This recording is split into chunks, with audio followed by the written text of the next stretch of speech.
Alhamdulillah, kalimat suci, kalimat mulia selalu terucapkan di lisan orang-orang yang menjaga kesucian dan hubungannya dengan Sang Pencipta Allah. Dengan penuh keyakinan bahwasanya kalimat ini adalah kalimat penghubung antara seorang hamba dengan Tuhannya, yang dihitung juga sebagai kalimat syukur dan berterima kasih. Sehingga dengan itu Sang Pencipta Allah akan memberikan dan memenuhi semua kebutuhan sang hamba tersebut. Maka jadilah orang yang selalu mengucapkan kalimat Alhamdulillah ini. Selanjutnya kita panjatkan salam hormat kita kepada orang yang telah membawa kepada kita hukum halal haramnya Allah.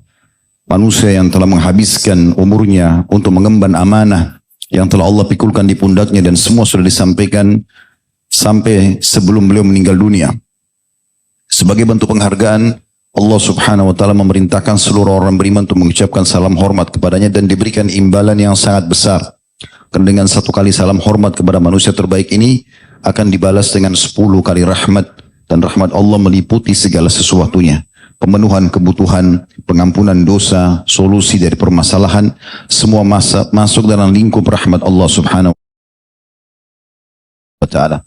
Maka sangat wajar setelah memuji Allah Alhamdulillah kalau kita selalu mengucapkan salawat dan taslim kepada Nabi besar Muhammad sallallahu alaihi wa ala alihi wa sahbihi wasallam. Berita gembira ikhwat dan akhwat sekalian, Allah meluangkan waktu buat kita pada malam ini bisa hadiri majlis ilmu. Majlis yang dihadiri oleh para malaikat. Majlis yang Allah turunkan padanya ketentraman jiwa. Dan kita bisa rasakan semua itu.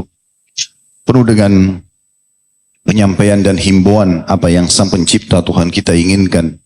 Sehingga kita punya panduan hidup. Di satu sisi, berapa banyak umat Islam justru yang lalai. Mereka mengisi waktu mereka dengan maksiat kepada Allah subhanahu wa ta'ala. Maka ini sebuah nikmat yang harus kita syukuri. Karena kalau Allah mencintai seorang hamba, Allah akan mudahkan dia untuk beribadah. Allah mudahkan dia untuk bertaubat. Mengisi amal-amal atau waktu-waktunya dengan amal-amal saleh, ini termasuk diantaranya. Kita akan bahas insya Allah pada malam ini salah satu dosa besar berhubungan dengan masalah takdir. Yaitu menolak takdir Allah. Saudaraku Siman, dalam pembukaannya saya ingin jelaskan dulu. Dalam kehidupan ini sudah menjadi sunnatullah. Allah ciptakan semua itu berpasang-pasangan. Ada laki-laki, ada perempuan. Ya. Ada kaya, ada miskin. Ada muda, ada tua. Ada hidup, ada mati. Ada lapar, ada kenyang. Ada sakit, ada sehat. Ini semua sunnatullah. Sebagaimana juga ada nikmat, ada cobaan. Ada dunia, ada akhirat, ada surga dan neraka. Itu adalah sunnatullah. Kita kalau faham ini adalah sebuah sistem yang sudah Allah buat, kita akan mudah melalui kehidupan ini. Kenapa banyak orang di saat masa tuanya masuk, dia nggak bisa terima. Karena dia tidak faham tentang sistem ini. Dia selalu memaksakan diri seakan-akan dia muda. Padahal sebenarnya mungkin sudah tidak layak tampil seperti masa mudanya dulu. Di umur 70 tahun, 80 tahun, dia mau tampil seperti apa? Dia mau samakan dengan anak umur 20 tahun, 30 tahun? Tidak mungkin. Sunnatullah, orang yang muda lebih kuat daripada orang yang tua, itu sudah umum. Kalau kita faham ternyata memang ada fase-fase itu, maka kita bisa menerima pada saat tua. Ya sudah, memang saya sudah tua. Selesai. Sederhana. Di saat kita sakit, kita bisa menerima. Memang ini pasangan. Sebagaimana kita sehat, akan ada sakit. Tidak ada orang semasa hidupnya nggak pernah sakit.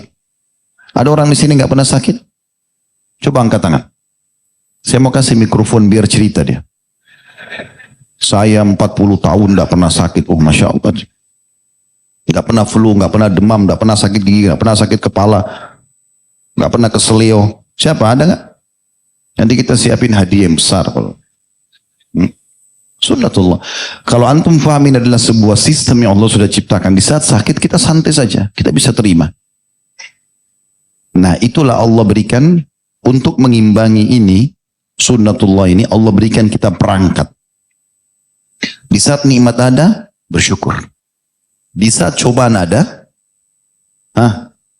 bersabar. Ada orang, kalau nikmat ada bersyukur. Tapi ada cobaan berkeluh kesah. Ini belum menyempurnakan imannya. Syukur sama sabar, dua sayap kehidupan yang harus berimbang. Tidak boleh tidak berimbang. Kalau nikmat ada kita bersyukur, kemudian ada cobaan kita tidak bersabar, maka seperti pesawat lagi oleng. Nggak berimbang. Begitu pula sebaliknya. Ada orang pada saat diuji, dia sabar. Miskin, penyakit, dia sabar. Nggak banyak keluh kesah. Tapi begitu Allah sembuhkan, Allah kasih kekayaan, sombong. Ini juga nggak berimbang. Harusnya dia bersyukur di sini. Ini harus berimbang. Dua sayap kehidupan. Itulah yang Nabi SAW rangkumkan dalam sebuah hadis, ajaban li amri mu'min. Sungguh mengagumkan perkara orang-orang beriman. Wala yakunu dzalika illa li mu'min, dan itu tidak mungkin dimiliki kecuali oleh orang beriman. Idza sabahu sarra syakar. Kalau Allah berikan nikmat, dia selalu bersyukur. Wa in asabahu dharra sabar. Kalau diberikan cobaan, dia bersabar. Berarti syukur sama sabar ini partner, nggak boleh dipisahkan. Jangan nikmat ada kita bersyukur, cobaan ada kita berkeluh kesah. Jangan juga ada cobaan kita bersabar, pada saat diberikan nikmat kita malah kufur. Ini nggak boleh. Nah itu kurang lebih landasan bahasan kita pada malam ini. Bahwasanya kalau sedang datang cobaan, wajib sabar dan menerima. Kapan seseorang di antara kita tidak bisa menerima keputusan Allah itu, dia masuk dalam kategori dosa. Bisa difahami ini? Baik. Kita lihat bagaimana Syekh Muhammad rahimahullah, nanti akan lebih jelas dengan dalil-dalil contoh-contoh dan perkataan para salaf. Insya Allah. Beliau mengatakan bab as-sakhtu atau bab kemarahan. Maksudnya adalah marah dan memungkiri keputusan Allah pada saat datang ujian kepadanya. Dia tidak bisa terima. Kita dengarkan misalnya.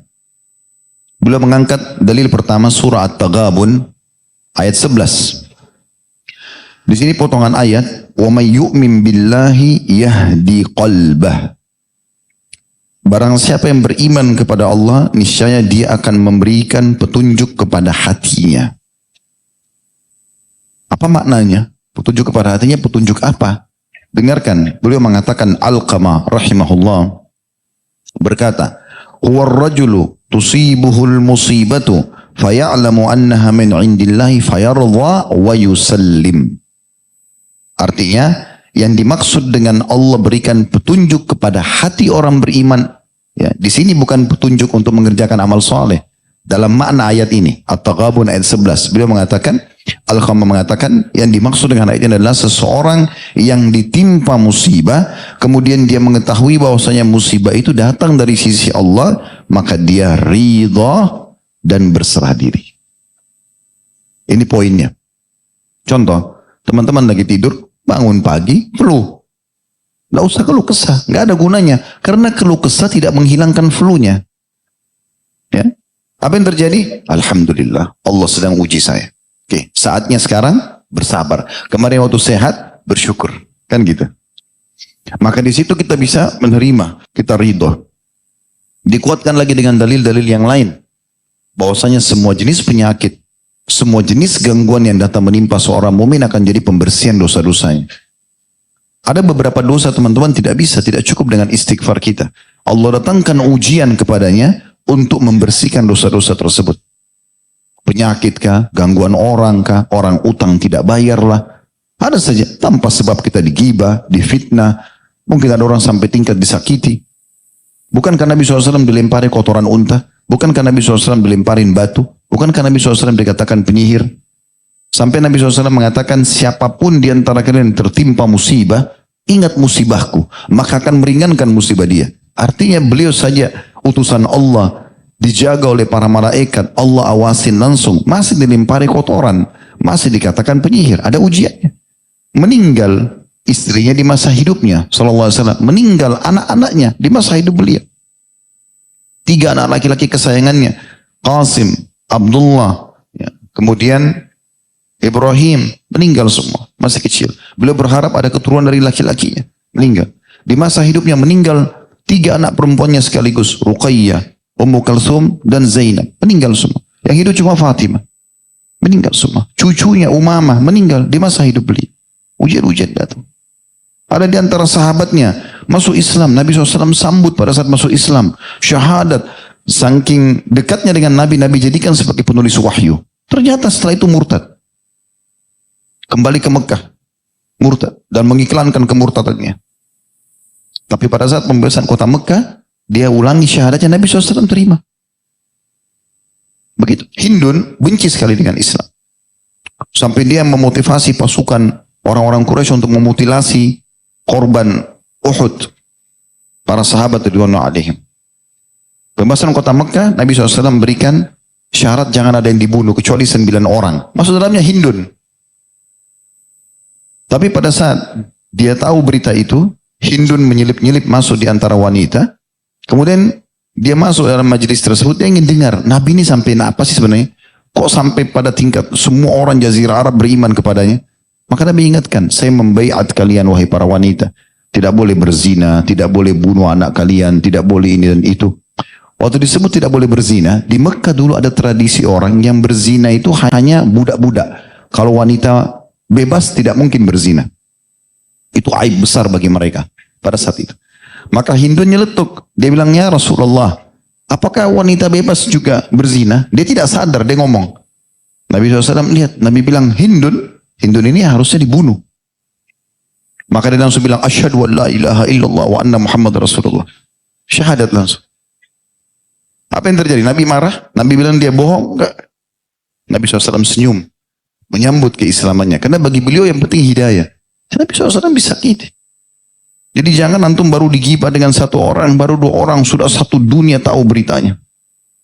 Sakit flu 1 kampung tahu kalau dia sakit. Kenapa? Kenapa nggak bisa nerima keputusan Allah SWT? Kalau orang lihat sakit, iya sakit. Tapi kita iklanin ke orang untuk apa? Sabar. Karena puncak pahala di situ. Pahala di situ. Ini bahasannya. Ya. Jadi makna surah At-Taghabun ayat 11, kata Alqamah adalah yang dimaksud dengan siapa yang beriman kepada Allah, Allah akan berikan petunjuk hatinya adalah seseorang yang ditimpa musibah, lalu dia mengetahui bahwasanya musibah itu dari sisi Allah, lalu dia ridho dan berserah diri. Seburuk apapun yang sedang menimpa dia, yang paling pertama dia lakukan adalah menerima keputusan Allah itu dengan bersangka baik. Nanti akan lebih jelas step by step, antum ikutin, insya Allah nanti akan lebih paham. Ada riwayat yang diangkat oleh beliau. Kalau tadi perkataan Alqamah ditulis sini diambil dari tafsir Ibnu Jarir. Dalam tafsirnya jadi 28 ayat halaman 123. Dari Anas radhiyallahu anhu hadisnya, dia berkata, Rasulullah SAW bersabda, Inna Allah idha habba qawman ibtalahum, faman radiyah falahu ridha, wa man sakhita fa'alaihi sakhtu. Rawahu Tirmidzi wa hassanahu. Sesungguhnya Allah bila mencintai satu kaum, maka Allah akan menguji mereka. Allah datangkan penyakit, gangguan orang. Bayangkan ya, kalau Allah cinta pada satu kaum, Allah datangkan ujian. Nanti kita jelaskan apa hikmahnya. Sesungguhnya jika Allah mencintai satu kaum, maka Allah menguji mereka. Barang siapa yang ridho dengan ujian itu, tadi bangun tidur sakit, ya, jalan lagi ke seleo, digibah oleh orang, difitnah oleh orang, ada yang curi uangnya dan segala macam. Dia ridho, ya sudah, ini berarti keputusan Allah SWT. Sambil ikhtiar tentunya. Tapi dia menerima itu keputusan Allah. Maka baginya ridho. Allah akan ridho dengan dia, maksudnya Allah akan berikan dia jalan keluar, Allah akan berikan gantinya. Dan ini saksi bahasannya. Dan siapa yang marah, maka baginya murkah. Marah gak bisa terima. Kok saya sakit sih? Kok hujan sih? Kok macet sih? Semuanya keluhan. Lalu sekarang kalau dia ucapin begitu memang hilang tiba-tiba? Kan tidak mungkin. Kok bisa sendal saya dicuri? Terus dengan dia ucapin itu sendalnya kembali? Kan tidak. Ujian sedang datang. Ingat, passwordnya sabar. Sebagaimana kalau nikmat ada, bersyukur. Makin jelas ya. Sekarang dengarkan perkataan para salaf. Kita akan coba lihat. Di antaranya perkataan Ibnu Mas'ud radhiyallahu anhu. Statement yang luar biasa. Beliau mengatakan, terjemahnya kurang lebih, sesungguhnya Allah Ta'ala dengan keadilannya dan pengetahuannya. Allah Ta'ala, Allah yang maha tinggi dengan keadilan dan pengetahuannya telah menjadikan kegembiraan dan kebahagiaan di dalam keyakinan dan ridho. Dan Allah telah menjadikan rasa gundah dan sedih berada pada keraguan dan ketidakridhoan. Saya ulangi lagi, Allah dengan keadilan dan pengetahuannya telah menjadikan kegembiraan dan kebahagiaan dalam keyakinan dan ridho. Artinya kalau antum diuji sakit, diganggu orang, antum bisa menerima, Allah akan buat antum gembira dalam hidup. Karena antum ridho menerima itu. Tapi ingat ya, keridhaan dalam permasalahan seperti ini tetap ikhtiar. Sakit berobat, bukan berarti udahlah ini keputusan Allah sudah, saya sabar tidur aja, sembuh ya sembuh, nggak sembuh ya sudah. Enggak, bukan begitu. Ya. Nabi SAW mengatakan Allah tidak turunkan penyakit kecuali Allah datangkan obat bersamanya. Maka berobatlah wahai hamba-hamba Allah. Nabi SAW suruh berobat. Nabi SAW dijanjikan akan menguasai Khaybar pada saat pulang dari kesepakatan Hudaybiyah. Tapi Nabi SAW bukan duduk manis di Madinah, tiba-tiba orang Khaybar menyerahkan diri. Tidak, beliau bentuk pasukan, beliau datang, mengepung sampai 40 hari lebih, kelingking beliau kena anak panah Yahudi, ada beberapa sahabat yang jadi korban, gitu kan. Baru beliau menembusnya, ada ikhtiar. Tapi yang sedang kita bahas garis bawah adalah, awal datang cobaan tersebut, terima dulu. Sebagaimana kalau nikmat ada kita, terima. Ini ciri khasnya orang Islam, ini ciri khas orang mukmin. Abu Muawiyah al-Aswar, mengomentari firman Allah Subhanahu wa taala dalam surah An-Nahl surah nomor 16 ayat 97 yang kurang lebih terjemahannya, maka sungguhnya akan kami berikan kepadanya kehidupan yang baik. Ini ayat yang bagus tentang orang-orang beriman ya. Saya coba bacakan lengkap ayatnya. Man 'amila shalihan min dzakarin aw untha wa huwa mu'minun falanuhyiyannahu hayatan thayyibah wa lanajziyannahum ajrahum bi ahsani ma kanu ya'malun. Barang siapa yang mengerjakan amal saleh, semua ketaatan yang Allah perintahkan, baik laki-laki maupun perempuan dalam keadaan dia beriman. Syaratnya itu, iman dan amal saleh harus diikuti dengan iman. Kalau tanpa iman tidak diterima. Maka sungguhnya akan kami berikan kepadanya kehidupan yang baik. Dan sungguhnya akan kami beri balasan kepada mereka dengan pahala yang lebih baik dari apa yang telah mereka kerjakan. Garis bawahi di sini firman Allah Subhanahu wa taala tentang potongan, maka sungguhnya akan kami berikan kepadanya kehidupan yang baik. Orang yang beramal saleh dan beriman akan diberikan kehidupan yang baik, hayatan thayyibah. Apa yang dimaksud di sini? Kata Abu Muawiyah al-Aswar rahimahullah, beliau mengatakan yang dimaksud dengan ayat ini adalah ridho dan rasa qanaah, menerima apapun keputusan Allah. Itu yang dimaksud dengan kehidupan yang bagus atau baik. Artinya kalau sedang ada nikmat dia bersyukur, sedang ada cobaan dia bersabar. Nah itu berarti dia diberikan kehidupan yang baik. Subhanallah, saya selalu terinspirasi dengan kisah Urwah bin Zubair rahimahullah. Beliau anaknya Zubair bin Awam, sahabat Nabi yang mulia, salah satu dari 10 yang jamin surga. Ini Urwah ulamanya tabi'in. Satu waktu pernah kakinya diamputasi karena penyakit yang menimpanya. Dan pada saat itu bersamaan dengan anak pertamanya laki-laki yang dia persiapkan untuk menggantikan dia menjadi ulama, hafal Al-Quran, hafal banyak hadis, meninggal juga. Orang-orang banyak takziah ke rumahnya. Ada orang yang mengatakan sabarlah, ya, anakmu mendahulumu ke surga, gitu kan? Begitu juga dengan anggota tubuhmu, maksudnya kakinya yang diamputasi. Semua orang mengucapkan kata-kata, Urwah sambut dengan senyum. Terakhir setelah tamunya semua duduk, dia mengatakan, Alhamdulillah, yang telah mengambil satu kakiku dan membiarkan kedua tangan dan satu kaki lagi. Artinya, satu diambil masih ada 3. Coba bagaimana mereka memandangnya. Dia bisa bilang, Alhamdulillah, kakinya hilang loh ya. Ini bukan kuku copot, bukan baju hilang, bukan cuma pulpen hilang. Kakinya diamputasi, gak bisa jalan lagi. Zaman dulu gak ada kaki palsu. Tapi dia bisa bilang, Alhamdulillah, yang telah mengambil satu kakiku dan membiarkan 3. 2 tangan dengan 1 kaki. Dan beliau mengambil potongan kaki yang diamputasi, lalu beliau mengangkat sambil mengatakan, Alhamdulillah, yang telah memudahkan pada saat engkau sedang diamanahkan oleh Allah di tubuhku, 40 tahun tidak pernah aku pakai maksiat. Begitu bahasanya. Lalu beliau mengatakan, kebetulan beliau punya 4 orang anak.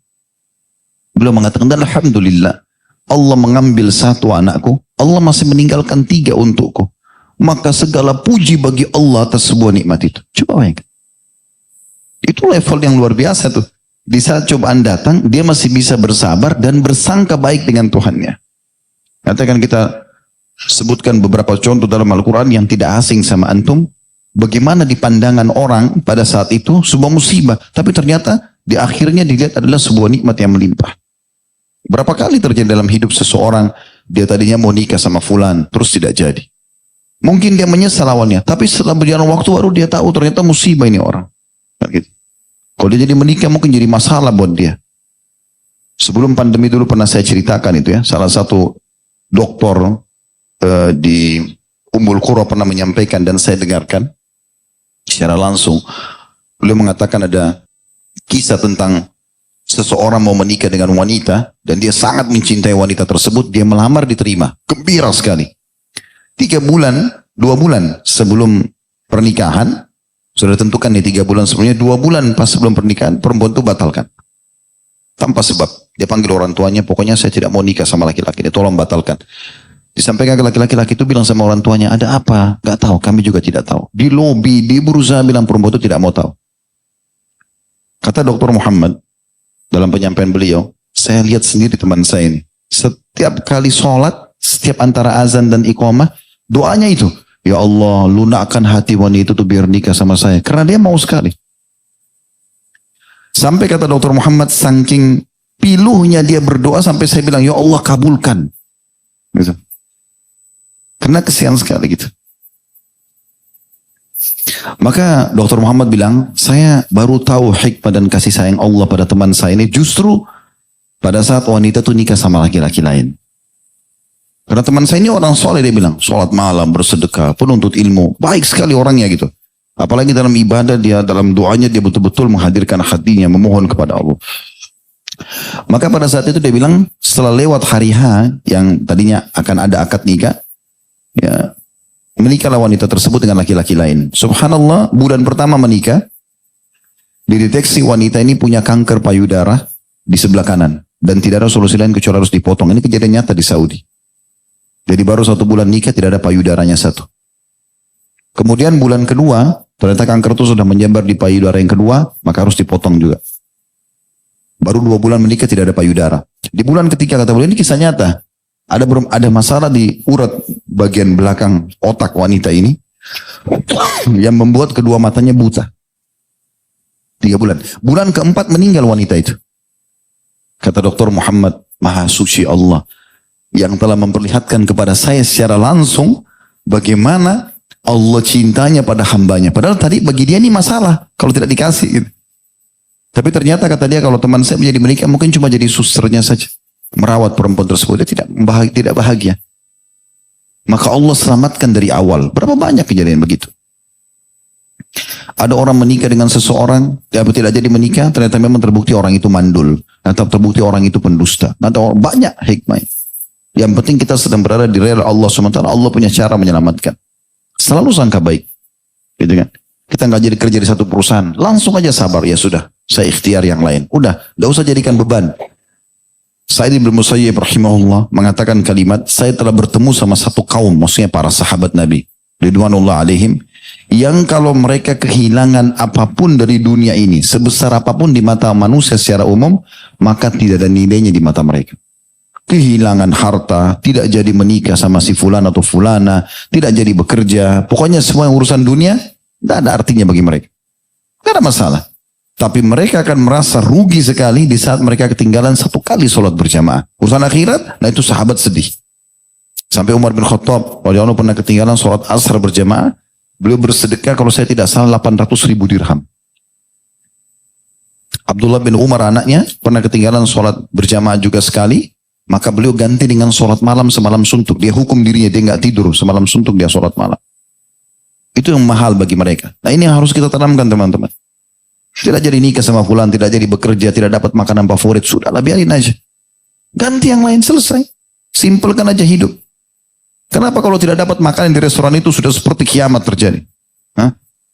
Saya ke restoran tuh habis, sayang benar. Apanya yang sayang? Hah? Semua itu cuma di ujung lidah kan? Sekarang kita ambil tempe, sambal, nasi, taruh di ujung lidah. Oh masih bisa bedain. Begitu masuk ke tenggorokan masih tahu mana tempe, mana sambal. Udah nggak tahu, sama aja.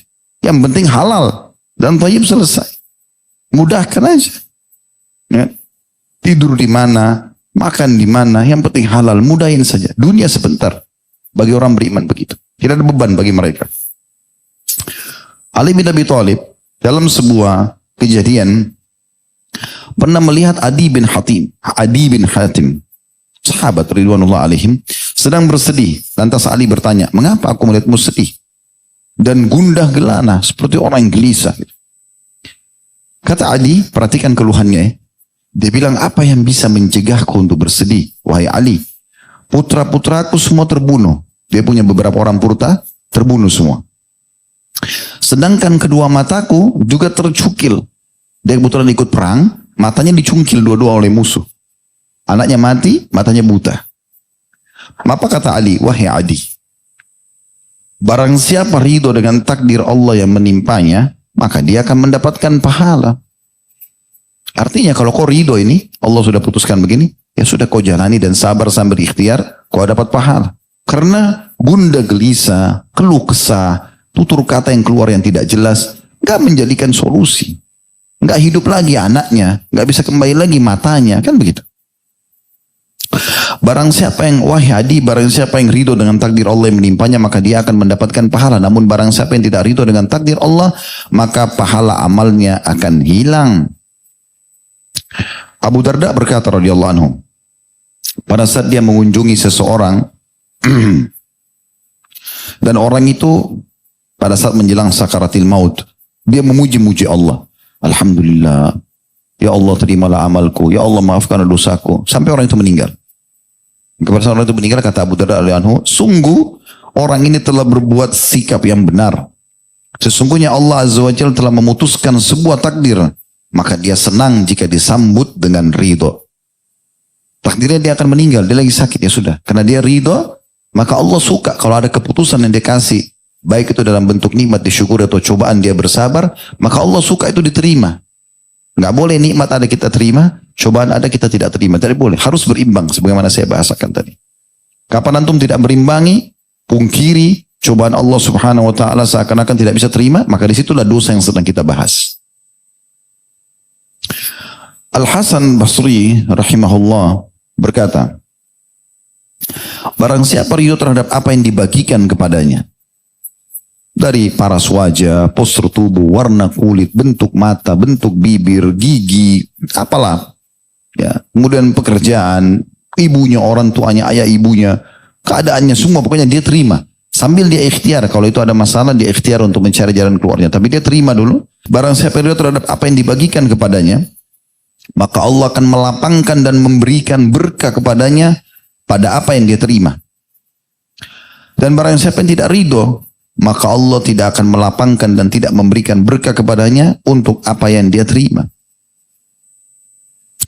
Umar bin Abdul Aziz rahimahullah, seorang khalifah Muslim yang masyhur, ya, sampai diberikan julukan Khalifah Rashidah yang kelima karena solehnya. Dia mengatakan, kurang lebih terjemahannya, tidak ada rasa gembira kecuali setelah merasakan takdir Allah dalam bentuk musibah. Saya ulangi, tidak ada rasa gembira yang harusnya muncul di hati seorang mukmin kecuali setelah merasakan takdir Allah dalam bentuk musibah. Lalu ditanya, apa menurutmu nyaman? Umar mengatakan, apa yang ditakdirkan oleh Allah Azza wa Jalla semuanya nyaman. Maksudnya kalau sedang ada ujian, justru orang mukmin disitulah puncak kegembiraan yang harus dia munculkan. Alhamdulillah, Allah masih uji saya. Ada bahkan sebagian salaf teman-teman, kalau berlalu 1 tahun tidak ada ujiannya, dia malah bersedih. Ada apa nih? Kalau saya tidak diuji sama Allah, apakah sakit, apakah gangguan orang? Karena dia merasa Allah kalau cinta Allah akan uji. Tadi saya janji akan sebutkan hikmahnya, subhanallah saya lupa. Hikmahnya adalah kalau musibah sedang datang, cobaan sedang datang teman-teman. Yang pertama adalah kita akan menyadari kalau ada Tuhan Allah yang mengatur kita. Karena kita mau nggak mau harus sakit pada saat itu. Harus ya terjatuh pada saat itu. Harus ditipu pada saat itu. Kita nggak bisa menghindar. Kan seringkali kalau orang nipu kita bilang, kok bisa ya dia lakukan? Kok tega ya? Tapi sudah terjadi. Allah datangkan sebab-sebabnya. Sebagai ujian bagi dia. Hikmahnya adalah kita jadi tahu kita punya Tuhan. Dan dengan itu kita mudah kembali kepadanya. Ya Allah, kembalikanlah. Ya Allah, mudahkanlah. Yang pertama. Yang kedua, orang kalau ditimpa musibah, ini adalah jalan yang paling pintas, kalau saya bahasakan jalan tol, untuk berada di atas ketaatan. Orang kalau lagi sakit, lagi ada ujian, susah buat maksiat. Orang buat maksiat itu pada saat lagi lapang. Lagi tenang, gak ada pekerjaan, gak ada tugas, ya udah ke karaoke, ke diskotik, buat maksiat, sibuk dengan tontonan gitu kan. Tapi kalau dia lagi ada cobaan, lagi demam, lagi merinding, diajak temannya, ayo ke diskotik, nggak bisa. Udah mau mati nih. Nah, kan berhenti dari dosa kan? Karena orang kalau lagi ada ujian tidak bisa. Lagi ada masalah di rumah tangganya. Diajak apa-apa sama dia bisa sama. Dia tidak bisa konsentrasi. Sebenarnya itu cara terbaik meringkas umur dia di atas ketaatan. Dan dia bisa kembali kepada Tuhannya. Yang ketiga, dia akan mendapatkan derajat yang terbaik di dunia dan di akhirat dengan cobaan tersebut. Sampai ada sebuah hadis yang pernah saya sampaikan di beberapa pertemuan kita yang lalu ya sebenarnya. Seingat saya sebelum corona sih waktu itu ya. Kita ingatkan lagi hadis Nabi SAW bahwasanya ada orang-orang nanti hari kiamat diberikan pahala melimpah. Maaf. Jadi diberikan pahala yang melimpah sampai orang di sekitarnya cemburu. Kenapa? Karena ujian-ujian yang datang di dunia dan menurut mereka bersabar. Maka orang yang di sekitarnya semua berharap dikembalikan ke dunia untuk digunting-gunting kulit mereka. Kan sakit itu digunting kulit. Tapi mereka yang melihat nanti pahala yang melimpah bagi orang yang sabar di dunia, pahala yang dikasih hari kiamat, istana, dayang-dayang, macam-macam fasilitas yang dikasih, yang dia tidak bisa dapat karena dia sedang tidak diuji yang sama, dia berharap kembali ke dunia untuk digunting-gunting kulitnya, yang paling menyakitkan sebagai ujian. Baru kemudian dia meninggal untuk dia panen pahalanya. Jadi ada derajat, ada pahala yang tidak bisa dijangkau kecuali dengan ujian. Memang sudah begitu. Ada derajat di surga, butuh 100 tahun sholat malam, butuh 100 tahun puasa, butuh 100 tahun zikir. Umur kita cuma 60. Allah datangkan penyakit 10 tahun. Penyakit diabetes, penyakit ini, penyakit itu. Saya pernah duduk dengan seseorang sudah tua, sepuh di pengajian datang. Lalu dia mengatakan, Ustaz, saya ini punya penyakit ini, punya penyakit itu, punya. Saya lagi ke Jakarta nih, dari Semarang, dari mana gitu. Saya mau berobat di Jakarta, dia bilang. Tapi saya lihat dengan mata kepala saya, orang ini sehat. Maksudnya betul ada keluhannya. Tapi di situ di pengajian makan, minum, ketawa-ketawa ngobrol sama orang. Berarti ada ujian tapi ada nikmat yang sedang berada sama dia. Tapi kadang-kadang orang itu lupa. Dia lupa nikmatnya, dia lihat sisi masalahnya. Lalu dia keluh kesah sama manusia. Tidak bisa menerima keputusan Allah.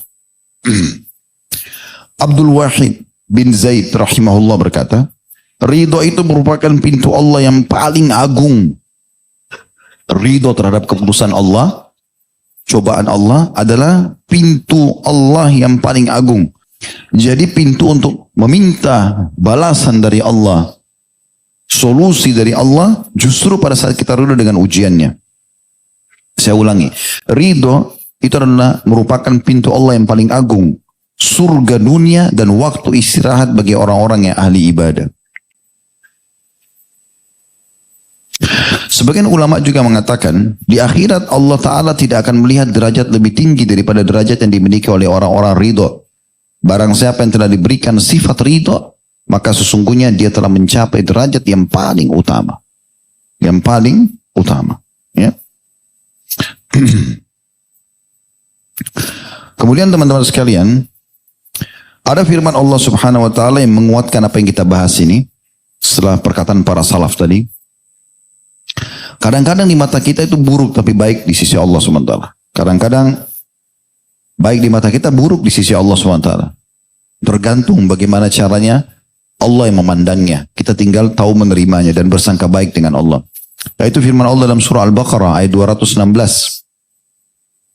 Wa 'asa an takrahu syai'an wa huwa khairun lakum wa 'asa an tuhibbu syai'an wa huwa syarrun lakum wallahu ya'lamu wa antum la ta'lamun.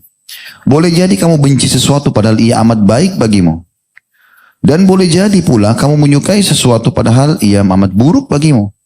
Allah mengetahui sedangkan kamu tidak mengetahuinya. Jadi kalau Allah sudah putuskan teman-teman dan kita bisa menerima itu, kita ridho dengan keputusan tersebut, maka Allah akan jadikan keberkahan di situ.